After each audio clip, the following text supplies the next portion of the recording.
The world is full of eerie tales about communities that have vanished without a trace, leaving behind more questions than answers. While many of these mysteries eventually find some explanation, there are rare instances where the enigma defies all logic, forever cloaked in shadow. One such story is that of the Angekuni Lake Village, a settlement that simply ceased to exist. It was a chilly November morning when Joe Lale, an experienced fur trapper, loaded the last of his supplies into his canoe and set off down a quiet, frozen river in Canada's Northwest Territories.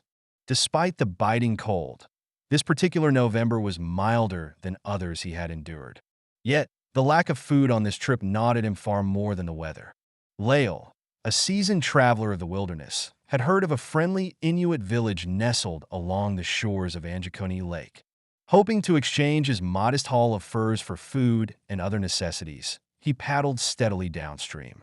As the hours passed, his spirits lifted when he spotted a thin plume of smoke rising in the distance, a clear sign of human presence. Adjusting his course, Lale steered toward the familiar cluster of huts and sheds. But as his canoe scraped against the frozen shoreline, something felt off. The village was eerily silent. While it wasn't unusual for inhabitants to be out hunting early in the day, the stillness seemed unnatural.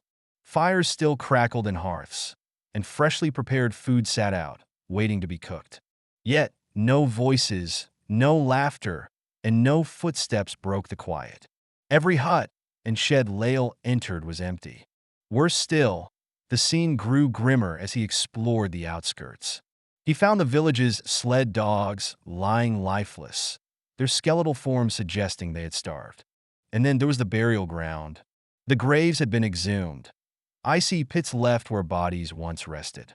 The disturbed graves, combined with the village's sudden emptiness, sent a chill down Lale's spine. As the daylight faded, Lale decided he couldn't stay. Gathering what food he could carry, he hurried back to his canoe. But as he cast off, he saw something that made his blood run cold. A strange, bluish glow emanating from the village, pulsating from an unknown source. Without looking back, Lale paddled into the darkness, desperate to distance himself from the unsettling sight. In January 1931, the Royal Canadian Mounted Police launched an investigation. Sergeant J. Nelson and his men endured a grueling trek to the site, their journey marked by strange encounters. A frostbitten Inuit trapper spoke feverishly of an evil spirit called Tornrark. A nearby tribe described adopting a mute boy who had wandered into their camp during a snowstorm, his origins a complete mystery. And a local trapper recounted seeing bizarre, bluish lights in the sky, lights that moved with purpose, once transforming into a cylindrical object before vanishing toward Angekuni Lake. When Nelson's team reached the village, they found it as Lale described, abandoned, with no sign of its inhabitants. Meals had been left half-cooked, sewing projects unfinished, and tools untouched. The exhumed graves were another puzzle. The frozen earth around them was smooth, with no evidence of digging tools or claw marks. Nelson filed his report, but no explanation was ever reached. The villagers' disappearance remains an enduring mystery, one that defies both logic and investigation. What drove an entire community to abandon their home, leaving behind the comforts of their fires and the loyalty of their dogs? What force desecrated their graves? And what was the source of the ghostly blue light? The answers may never be found. But one thing is certain. Angekuni Lake will forever be a place of whispered legends, a haunting reminder that some mysteries are destined to remain unsolved. Sergeant Nelson noted that Leal had recently obtained a hunting license, but this was no indication of his deception. Most likely, he worked for years without documents until the authorities forced him to comply with the law. His story does not appear to be overly embellished, and the results of the police investigation have confirmed its truth without any exaggeration. But then what could explain the sudden disappearance of 30 people who left their homes, leaving behind a minimum of evidence?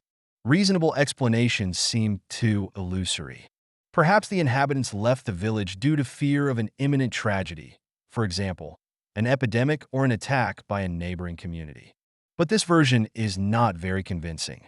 Armand Luron's testimony about the mysterious lights in the sky is attributed by many to the northern lights. However, this does not explain what kind of aircraft he and his son saw. As an experienced hunter, Luron could hardly mistake the natural phenomenon for anything else. After the incident, there were rumors that the police noticed strange blue lights that seemed to follow them in the sky. But the Royal Canadian Mounted Police ordered the sightings to remain silent. Could the reason for the disappearance be related to abduction by aliens? Were the people radiated from the village by some alien ship? In addition, a wounded Inuit hunter, Sack, described a creature he saw, a giant man with large fangs who could control nature and cause deadly snowstorms. It is reminiscent of the legendary Thornrack, a spirit from Inuit folklore.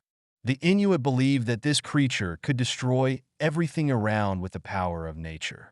The spooky story of Thornrack adds to the gallery of mysterious creatures rumored to inhabit the wilds of North America.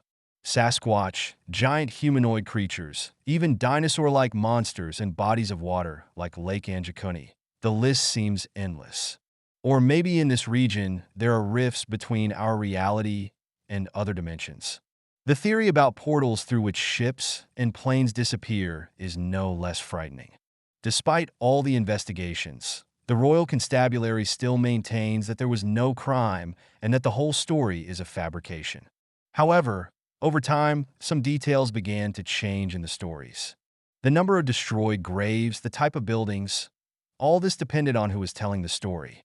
Perhaps Leal simply found the remains of a temporary camp, and the inhabitants moved elsewhere. But did he really exaggerate or even fabricate his story? Like many other mysteries of Canada's wildlife, this one remains unsolved.